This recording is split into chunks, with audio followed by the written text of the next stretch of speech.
Hello student, welcome to my channel. Today we will discuss the novel The Return of the Native. It was written by Thomas Hardy. Victoria novel है जो कि queen Victoria के time period में लिखा गया। Queen Victoria का जो time period बहुत ज़्यादा प्रॉस्पेरिटी और वेल्थ क्रिएशन का टाइम पीरियड था।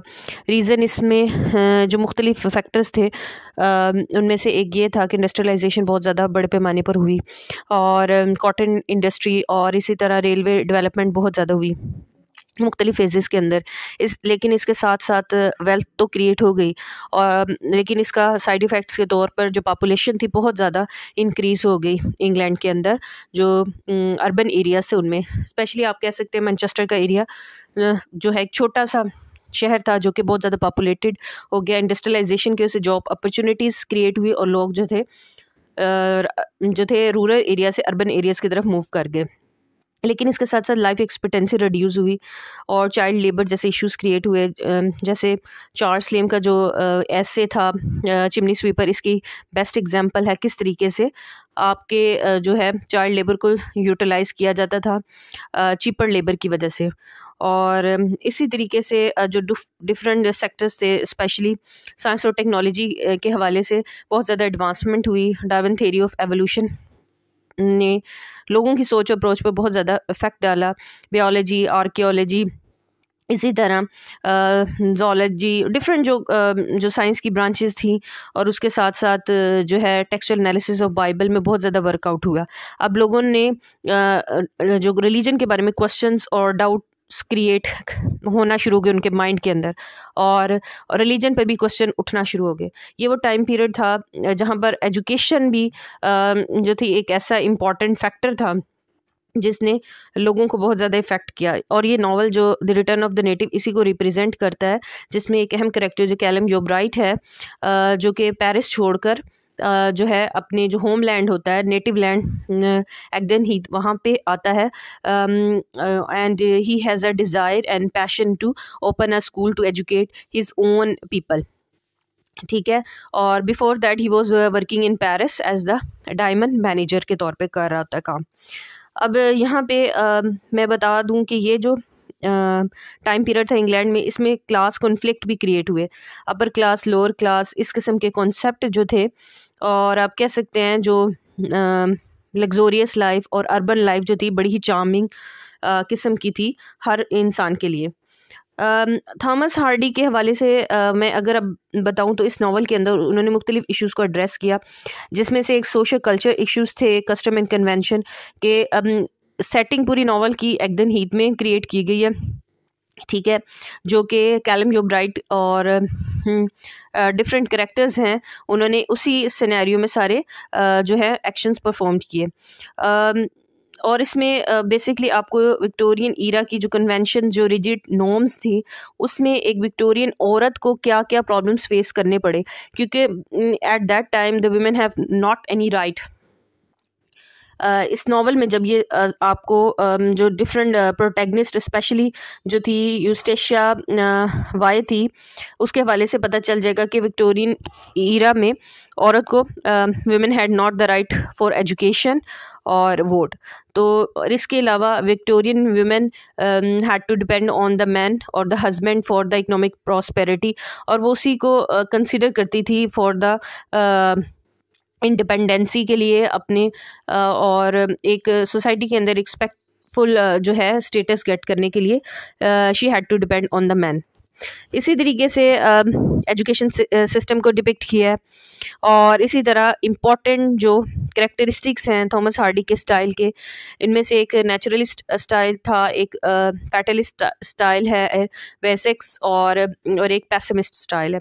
बेसिकली कुछ लोग हार्डी को पैसिमिस्ट भी कहते हैं, but unfortunately they are not try to get the information completely.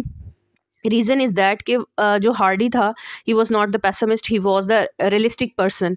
वो हर चीज़ को बहुत ही रियलिस्टिक और प्रैक्टिकल वे से देखता था as compare to the romantic time period when the people are focus on the subjective views. उनकी पर्सनल फीलिंग, इमोशंस को वो एड्रेस किया करते थे। लेकिन अब जो चीज़ है वो हर चीज़ जो है प्रैक्टिकल अप्रोच के साथ अडॉप्ट की जाती है। यहाँ पे थॉमस हार्डी ने इस नावल के अंदर 3 इम्पॉर्टेंट चीज़ों को डिस्कस किया। फेट क्या चीज़ है, टाइम क्या चीज़ है और फेट किस तरीके से रोल प्ले करती है ह्यूमन बींग्स के करेक्टर्स उनकी लाइफ के अंदर चेंज किस तरह लेके आती है। फेट या डिस्टिनी का एक अहम रोल है और यहाँ पे इस नावल के अंदर फेट को एज अ करेक्टर के तौर पर लिया गया है और किस तरीके से फेट जो है रोल प्ले करती है in the form of the chances और द नेचर। इसी तरीके से थॉमस हार्डी के अगर हम फैटलिस्ट अप्रोच को देखें तो ये यही अप्रोच है कि जो नेचर गॉड या फेट जो है जो होता है हमेशा फेथफुल होता है और पॉजिटिव होता है ह्यूमन बींग्स के लिए, लेकिन ये डिपेंड ऑल्सो करता है इस बात पर कि ह्यूमन बींग्स कितने फेथफुल हैं, कितने लॉयल हैं। जैसे कि इस नावल के अंदर जो कैलम योब्राइट था, he was very faithful and loyal person. वो अपना जो अर्बन एरिया अपनी जॉब को छोड़कर अपने नेटिव लैंड के अंदर आया था। He wanted to educate the people, education spread करना चाह रहा था, ठीक है, उसका पैशन था उसको। Although he didn't do that, लेकिन उसके बावजूद जो है एक तरह से नेचर जो थी उसने पे बैक किया था। बिकॉज नेचर जो होती है हमेशा एज अ रिवार्ड के तौर पे भी वर्कआउट करती है और एज अ पनिशर के तौर पे भी वर्कआउट करती है। जैसे कि इस नावल के अंदर जो थी प्रोटैगनिस्ट यूस्टेशिया वाई, जो कि she was such kind of a character जो इम्पल्सिव करेक्टर था, ग्लूमी करेक्टर था और एक ऐसा करेक्टर जो कि विक्टोरियन वुमेन को डिपिक्ट कर रहा है। और जैसे कि विक्टोरियन वुमेन अगर एक जगह वो अपने रिमार्क्स कहती है कि how I tried and tried to be the splendid women, how the destiny has been against me, I don't deserve a lot. Represent कर रही है किस तरीके से अपनी डिज़ायर को वो फुलफिलमेंट करना चाह रही थी, पेरिस जाना चाह रही थी और बेटर अर्बन लाइफ चाह रही थी और एक एज अ इंडिपेंडेंट वुमेन के तौर पर अपनी लाइफ स्पेंड करना चाहती थी। यही वजह है कि उसने अपने लवर जो डैमन वेल्डीव था उसको छोड़कर जो है कैलम योब्राइट जो था उससे शादी करने के लिए वो रजामंद हुई और उसने शादी की। Although she didn't fulfil her dream और एट लास्ट एक ट्रैजिक एंड के तौर पर शी डाइड। और इसी तरीके से एक और जो करेक्टर है थॉमसियन योब्राइट, ये भी विक्टोरियन वुमेन को डिपिक्ट करता है किस तरीके से वुमेन जो थी उस टाइम के अंदर डिपेंड कर रही थी मैन के ऊपर। जैसे कि थॉमसियन योब्राइट कहती है कि I am a practical women now, I don't believe in the heart at all, I would marry in under any circumstances. की शादी एक इम्पॉर्टेंट फैक्टर है। वो अपनी आंट को कहती है कि उसके नज़दीक लव जो था एक सेकेंडरी चीज़ था, but the marriage is far more important thing, जो कि एक औरत की विक्टोरियन पीरियड के अंदर सोसाइटी में सर्वाइवल के लिए एक नीड थी।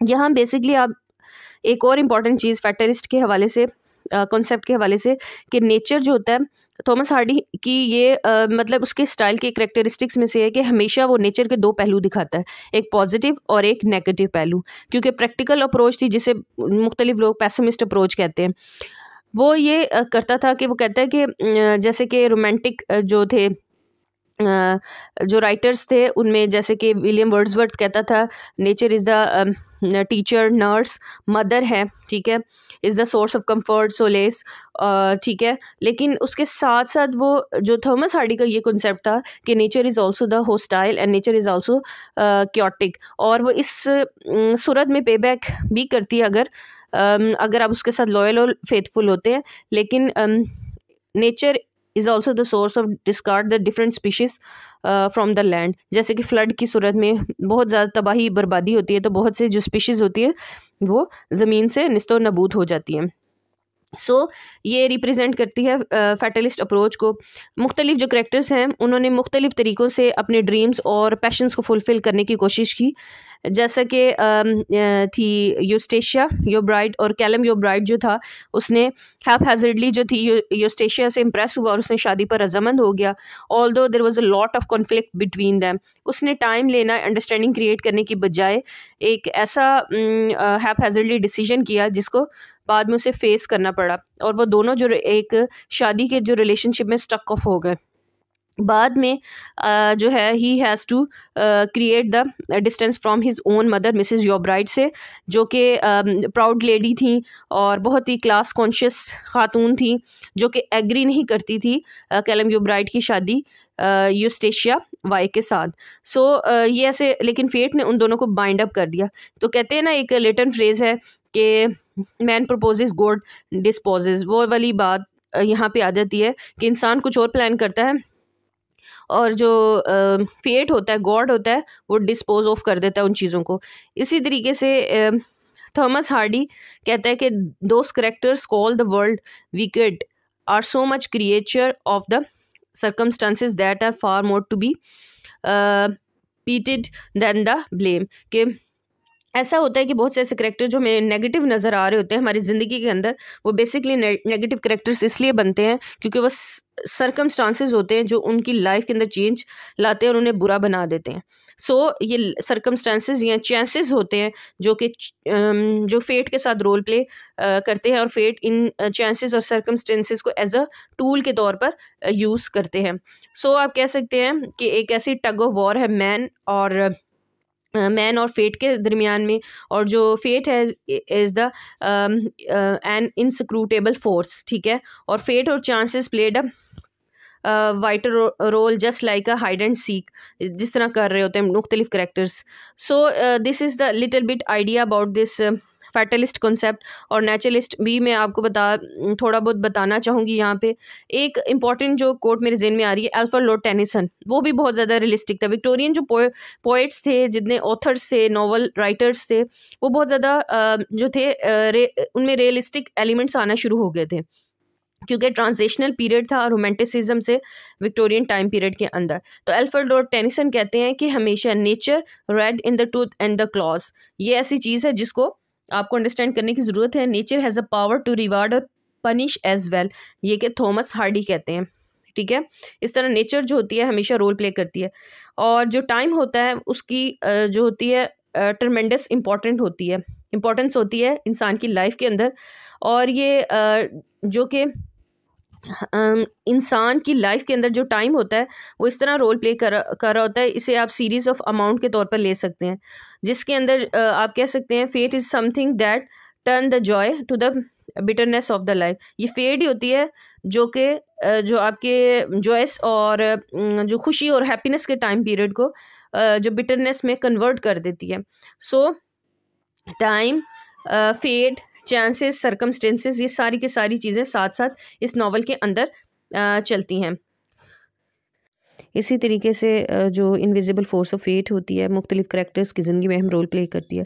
जिस तरह क्रिसमस डे होता है जब यूस्टेशिया जो होते हैं कैलम योब्राइट का इनकाउंटर होता है, और जो यूस्टेशिया होती है जो है ट्रूप के एक एज अ मेंबर के तौर पर स्टेज ड्रामे में अपीयर होती है और इस तरह उसका कैलम योब्राइट को इम्प्रेस करती है।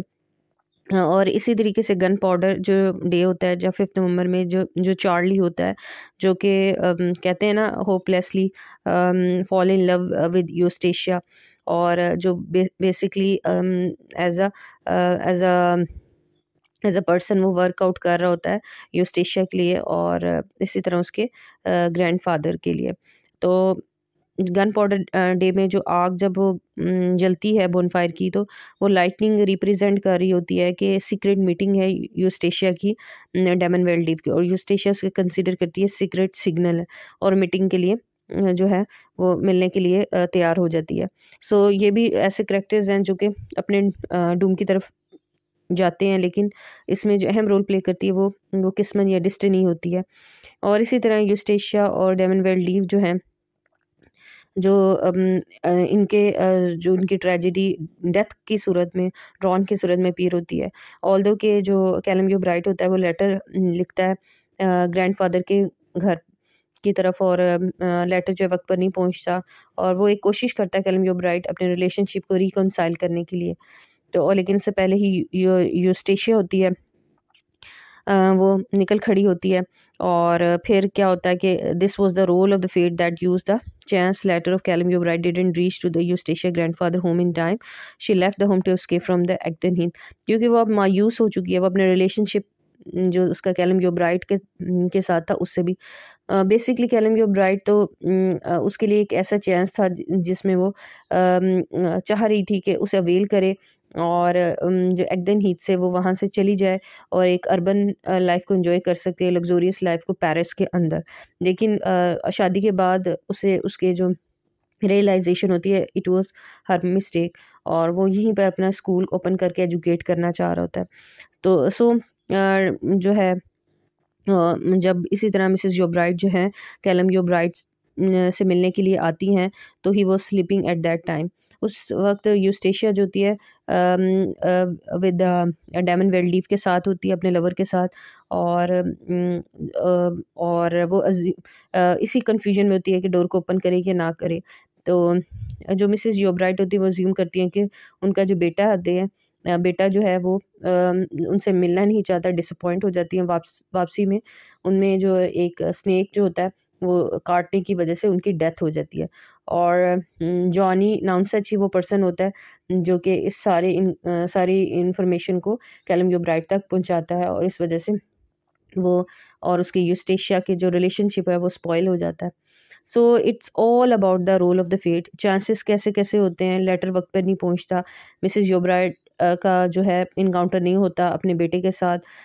और इसी तरह अगर आप देखें इस ट्रेजिडी के अंदर एक हमाशा एक अहम एलिमेंट होता है जो कि जो होता है डाउनफॉल जो का बायस बनता है। इसमें जो कैलम योब्राइट का सबसे बड़ा हमाशा ये होता है कि वो हैपहैज़र्डली डिसीजन करता है जो उसके साथ यूस्टेशिया के इंस्टीड ऑफ थॉमसियन से, और वो जो है उसकी नेचर को अंडरस्टैंड नहीं कर पाता, फिर टू कीप हर हैप्पी। और शादी के बाद जो उसके जो पैशन और ड्रीम्स होते हैं एज ए इंडिपेंडेंट वुमेन और अर्बन लाइफ को एंजॉय करने के, वो सारे के सारे डिस्ट्रॉय हो जाते हैं। सो इसमें अहम रोल प्ले उसका जो हमाशा भी करता है। That's why eight the and क्या होता है कि उसकी जो वाइफ होती है यूस्टेशिया और उसका लवर जो दोनों होते हैं वो दोनों डूबकर मर जाते हैं। और कैलम योब्राइट जो है आईसाइट जो है अपनी लॉस कर जाता है, मतलब उसकी आईसाइट काफ़ी डिम हो जाती है। और इस तरीके से वो जो एक आप कह सकते हैं एज अ प्रीचर के तौर पर वर्कआउट करता है। और at the end Diggory Venn क्या जो शादी होती है वो थॉमसन के साथ होती है। जो डिग्री वैन जो कि स्टार्ट ही से जो थॉमसन से मोहब्बत करता है, लेकिन ऐसा करेक्टर होता है जो कि unable to pursue his desire of the marriage with Thomasin Yeobright. और थॉमसन योब्राइट जो कि किसी तरीके से जो है अपनी शादी को कंटिन्यू कर पाती है डैमन वेल्डीव से। उसकी एक बेटी भी होती है जो कि यूस्टेशिया उसका नाम रखा जाता है। और इस तरीके से स्टार्ट में तो डैमन वेल्डीव जो है उसे खुद ही सर्टिफिकेट मैरिज सर्टिफिकेट में कोई प्रॉब्लम क्रिएट करता है ताकि मैरिज ना हो। और लेकिन जो है डिग्रीवन जो है कोशिश करता है यूस्टेशिया को कन्विंस करने का कि वो डैमन वेल्डीव को कहे कि उसके साथ शादी कर ले। और डैमन वेल्डीव भी एक ऐसा करेक्टर है जो कि मोहब्बत से यूस्टेशिया से मोहब्बत से ज़्यादा उसके पोजेसिव नेचर को रिप्रेजेंट करता है। और वो बेसिकली ये भी डिपिक्ट कर रहा होता है कि एक जेलसी वाला एलिमेंट जब उसे पता चलता है कि यूस्टेशिया जो है कैलम योब्राइट से उसने शादी कर ली है। So these are the characteristics of some people जिन्होंने अहम रोल प्ले किया। और सारी सेटिंग जो है वेसेक्स में हुई है, और जो वेसेक्स ऐसा एरिया था जो एक लैंड सो फिक्शनल किस्म का है जो कि थॉमस हार्डी जो है अपने नॉवेल्स के अंदर यूज़ करता है। सो पेसिमिस्ट अप्रोच के हवाले से आप ये भी कह सकते हैं कि एक ऐसी अप्रोच जिसमें थॉमस प्रैक्टिकल अप्रोच हार्डी कहता है कि जो happiness is occasional episode in the general drama of a pain. जो पेन होती है ह्यूमन बींग्स की, वो जिस तरह एग्जिस्टेंशियलिस्ट बिलीव करते हैं the pain and suffering is the inseparable part of the human being. So आप प्रैक्टिकल लाइफ के अंदर इन सब चीज़ों को मिक्सअप करके ही लाइफ को बैलेंस कर पाते हैं। इसी तरह मुख्तलिफ और कैरेक्टर्स हैं जिसमें आपको मैं one by one little bit idea देना चाहूँगी। जैसे कि मैं आपको पहले भी बता चुकी हूँ, एक अहम जो कैरेक्टर था वो कैलम योब्राइट का था। और कैलम योब्राइट जो वो मिसेस योब्राइट का बेटा है, ठीक है। And he was intelligent cultured man. और इसके अलावा कज़न ऑफ थॉमसन योब्राइट है, और पेरिस में एज अ डायमंड मर्चेंट के तौर पर काम करता रहा। इसी तरीके से एम्बिशियस पर्सन था, और उसका मिशन था कि वो अपने नेटिव लैंड एग्डेन हीथ में आके अपना जो अपना कारोबार करने की बजाय एज अ एजुकेशन के तौर पर अपने गोल को कंटिन्यू कर। और इसी तरीके से इसके और जो करेक्टरिस्टिक्स आप देखें, इसमें बहुत ज़्यादा पेशेंस था, और ऐसा पर्सन था इंट्रोसेप्टिव पर्सनैलिटी का था, और जेनरस बहुत ज़्यादा था, डिटर्मिन्ड बहुत ज़्यादा था। ये वो करेक्टरिस्टिक्स हैं जो कैलम जो ब्राइट के थे। और इसी तरीके से यूस्टेशिया जो प्रोटैगनिस्ट थी इस अम, सारे अ, ये सारे नावल की, ऐसा करेक्टर था जो कि ग्लूमी था, इम्पल्सिव था, और अब वाइल्ड करेक्टर था जिसका रिलेशनशिप था शादी से पहले भी डेमन वेल्डीव के साथ। और लेकिन उसकी शादी कैलम जो ब्राइट से होती है, लेकिन वो हैप्पी नहीं होती और कंटिन्यू करती है अगेन अपने रिलेशनशिप को डेमन वेल्डीव के साथ। सो इसके कुछ करेक्टरिस्टिक्स हैं जो इसको आपको अंडरस्टैंड करने में हेल्प आउट होंगी। और इसी तरह कैप्टन वाई था, ये ग्रैंडफादर था यूस्टेशिया का। Charlie was the character who work for the vice. और इसी तरीके से डिग्री वेन था, वो एक ऐसा करेक्टर था जो कि डाई सेल आउट करता था और शीप वगैरह से रेलिवेंट उसके जो पूरी बॉडी होती थी ना, वो सारी की सारी रंगों से भरी हुई होती थी। और ऐसा करेक्टर जो क्लेवर भी था, सेमी नोमैडिक भी था, और रेडल मैन था। और आप कह सकते हैं कि सेलिंग द डाई, और farmer use to make their sheep. और स्टार्ट से ही वो थम्सियन से बहुत ज़्यादा मोहब्बत करता था। और एट द एंड जो है डेमन वेल्डीव के मरने के बाद जो है थम्सियन से वो शादी भी करता है। इसी तरीके से जो नेक्स्ट करेक्टर्स हैं उनके बारे में हम डिस्कस करेंगे। थॉमसियन ऐसा करेक्टर जो विक्टोरियन वुमेन को डिपिक्ट करता है, और ये नीस थी मिसेस जोब्राइड की और कज़न थी कैलम जोब्राइड की। और and after the marriage she has a daughter with a Damon Wildeve, और उसका यूस्टेशिया नाम रखते हैं। अनोसेंट करेक्टर था, काइंड हार्टेड पर्सनैलिटी थी, और generally cares about the Damon Wildeve. और लेकिन जो डेमन वेल्डीव होता है उसे एज अ कहते हैं टूल के तौर पर यूज़ करता है यूस्टेशिया को जेलस करने के लिए। ये कुछ करेक्टरिस्टिक्स है इसके। इसी तरह मिसेस योब्राइड जो थी, जो कि मदर थी कैलम योब्राइड की, ऐसी पर्सनालिटी जो कि आप कह सकते हैं बहुत ज़्यादा प्राउड थी पर्सनालिटी उनकी, और कंसिडर हायर क्लास कंसिडर करती थी। और डॉटर थी वो एक डॉटर ऑफ द पार्सन थी, और गार्डियन ऑफ थॉमसियन योब्राइड की थी। इसी तरीके से जो नेक्स्ट करेक्टर है वो डेमन वेल्डीव का करेक्टर है। लोकल इनकीपर था, और आप कह सकते हैं उसकी रिप्यूट ऐसे थी जैसे लेडी किलर के तौर पर। और उसे जो यूस्टेशिया वाई को वो एज ए पोजेसिव एंटिटी के तौर पे लेता था, और जब उसे पता चलता है उसकी शादी तो और ज़्यादा, और इस वजह से उसे दोबारा पोजेस करना चाहता है, और उसे जेलस करने के लिए वो थॉमसन से शादी करता है। और यही वजह है कि शादी के बाद भी उसका रिलेशनशिप जो है यूस्टेशिया के साथ रहता है। और उसकी एक बेटी होती है थॉमसन से जिसका नाम यूस्टेशिया होता है। इसी तरह क्रिश्चियन कैंटल है जो कि एक यंग मैन है और सुपरस्टिशियस पर्सन है, और ये मिसेस योब्राइड के लिए वर्कआउट करते हैं। पूरी नावल में एक कॉमिक रिलीफ वाला एलिमेंट क्रिएट होता है इस करेक्टर की वजह से। और उसे एक all the time he was feeling sad, और उसे पैटी फोबियाज होती हैं, ही विल नेवर मैरी। और इसी तरीके से जॉनी नॉनसच का मैं आपको पहले भी बता चुकी हूँ, सन ऑफ सूजन नॉनसच होता है। और यही वो बंदा होता है जो आप जिसके बारे में कह सकते हैं right man at the right place.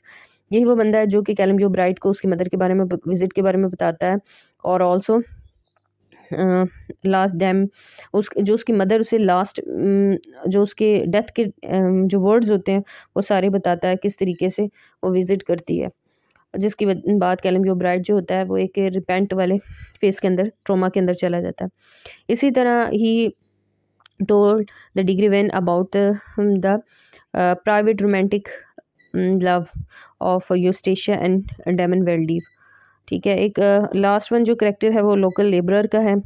ये सिंपल डायलॉग्स इनका नॉवल के अंदर चलता है जो कि observance of the local customs होते हैं, और आप कह सकते हैं कि for the culture backdrop of the novel को रिप्रेजेंट करते हैं। इसके अलावा थीम्स के हवाले से नेचर वर्सेस सोसाइटी, किस तरीके से नेचर या डिस्टिनी या फेट की कश्मकश टग ऑफ वॉर चलती रहती है लोगों के साथ, करेक्टर्स के साथ। और इसी तरह मैरिज किस तरीके से रॉन्ग डिसीजन जो होता है, love is very important for the human beings relationship. और इसी रिलेशनशिप को आप डिपिक्ट करते हैं कैलम योब्राइड यूस्टेशिया। उनके दरमियान लव से ज़्यादा जो यूस्टेशिया मटेरियलिस्टिक जो थे आउटकम्स वो गेट करना चाह रही थी उस शादी से। सो उनके दरमियान जो एक मैरिज का जो कॉन्ट्रैक्ट था, इट वाज नॉट अ आप कह सकते हैं रैशनल डिसीजन। और इसी तरीके थॉमसियन थी, उसे ऑल दो के शी बिलीव्ड इन लव, लेकिन उसे डेमन वेल्डीव से शादी करनी पड़ जाती है। और एक एज अ प्रैक्टिकल वुमेन के तौर पे अपने आप को डिपिक्ट करती है किस तरीके से विक्टोरियन वीमेन जो है फेस कर रही है पेट्रियार्कल सोसाइटी को, जहाँ पे women have not the right for the education and the vote. उसे अपने हस्बैंड या मेल पर डिपेंड करना पड़ता है अपनी लाइफ में। इसी तरह एजुकेशन के हवाले से एक इसका थीम है, और जिसमें जो कैलम जो ब्राइट है वो पेरिस छोड़ के अर्बन लाइफ को खुदाफिज कह के यहाँ पे अपने नेटिव लैंड में अपने लोगों को एजुकेट करने के लिए आता है, और उनके लिए एजुकेशन के लिए वर्कआउट करना चाह रहा होता है। और इस तरह लास्ट जो है इनएस्केपेबल डिस्टिनी के इंसान जो है अपने जो है फेट, अपनी डिस्टिनी और गॉड के जो डिसीजंस हैं उनसे कभी भी भाग नहीं सकते। They have to face it, उनके बगैर गुजारा ही नहीं है। सो कहते हैं ना, शेक्सपियर कहता है motion however sincere is not enough in the world where only the action counts. Basically वो ह्यूमन बींग्स के जो एक्शंस है या उनकी सिंसियरिटी को भी रिप्रेजेंट करता है ये सारा नावल। और और इसी तरीके से और कि ह्यूमन बींग्स के बारे में कि man is born to endure the pain. और ये वो सारी चीज़ें हैं जो कि अंडरस्टैंड करने में इस सारी ट्रेजेडी को और कैलम जो ब्राइट के जो हमाशिया है उसको अंडरस्टैंड करने में हमें हेल्प आउट करती है। सो this is all about this novel, I hope you understand. और यहाँ पे मैं आपको एक चीज़ बताना चाहूँगी कि इस टाइटल के अंदर जितने भी करेक्टर्स हैं, ठीक है, वो कहीं ना कहीं स्टक हैं, कहीं फेट में, कभी चैंस नेचर, और कहीं ना कहीं उनकी एक तरह से कश्मकश चल रही है, एक ट्रेजेडी को रिप्रेजेंट कर रहे हैं, ठीक है। और और ऑटोबायोग्राफिकल एलिमेंट थॉमस हार्डी का इस हवाले से है क्योंकि वो खुद भी एग्देन हीथ में रहा है, ठीक है। तो ये सारे और इसमें सारी जो सेटिंग है वो सारी एग्देन हीथ में क्रिएट की गई है और विक्टोरियन टाइम पीरियड को डिपिक्ट करती है कि किस तरीके से उनकी जो मुख्तलिफ क्लास कॉन्शियस भी दिखाया गया, ठीक है। और लोगों के डाउट, कन्फ्यूजन्स और वुमेन की कंडीशन और पेट्रिकल सोसाइटी को रिप्रेजेंट करते हैं ये सारे novel. I hope you understand this novel. Thank you very much.